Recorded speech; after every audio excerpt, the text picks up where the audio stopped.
Hello दोस्तों, स्वागत है मेरे यूट्यूब चैनल में। आज देखुआम एकलेंडर इलेक्ट्रिकल ट्रेनर उठी हुआ ভাল লগা দৃশ্যবোৰ।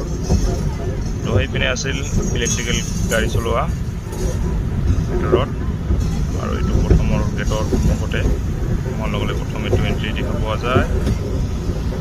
লগতে সেইটো মেইন গেটটো অকণমান ডাঙৰকৈ দেখাওঁ। এইটো হ'ল মেইন গেট। আৰু এইটো ট্ৰেইনত উঠিবলৈ হ'লে মানে দেহাটো ভিজা থাকিব নালাগিব, কাপোৰ ভিজা থাকিব নালাগিব, শুকুনা হ'লেহে উঠিব দিয়ে। আৰু এইটো ডিস্কো আছে ভিতৰত, তাতে পুৰা ডিস্কত ডান্স কৰিব পাৰে। আৰু এইটো হ'ল সাগৰৰ ঢৌ।